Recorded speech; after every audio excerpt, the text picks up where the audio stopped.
Pemberi Puan Rohana binti Mokhtar. Dilahirkan di Teluk Medan, Bagan Serai, Perak pada 18 September 1969. Beliau mempunyai bilangan adik-beradik seramai 6 orang dan merupakan anak pertama. Telah mendirikan rumah tangga pada 29 Ogos 1963 bersama pasangan pilihan Ahmad Zamri bin Abdul Rahim. Beliau mempunyai 6 orang cahaya mata. Nama anak yang sulung Amirul Syafiq bin Ahmad Zamri berumur 30 tahun. Kedua, Amirul Zahid bin Ahmad Zamri berumur 27 tahun. Ketiga, Amirul Adli bin Ahmad Zamri 25 tahun. Keempat, Anis Humairah binti Ahmad Zamri 22 tahun. Kelima, Muhammad Amir Luqman bin Ahmad Zamri berumur 20 tahun. Dan keenam, Muhammad Amir Safwan bin Ahmad Zamri berumur 20 tahun.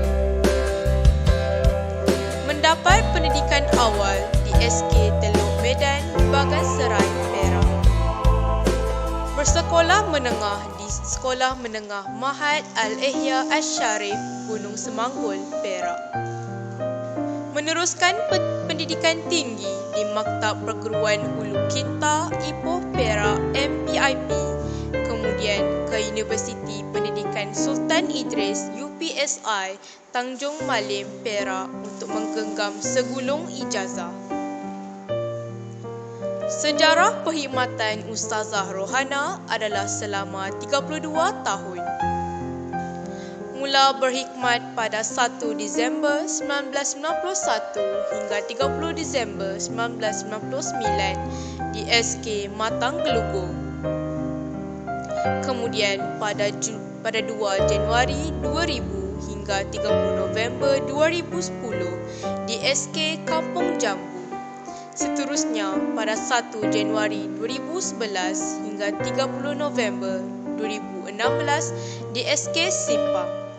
Dan sekolah terakhir ialah di SK Pengkalan Au pada 3 Januari 2017 hingga 1 Januari 2024. Sepanjang perkhidmatan telah menerima anugerah Perkhidmatan Cemerlang pada tahun 2009 dan 2015.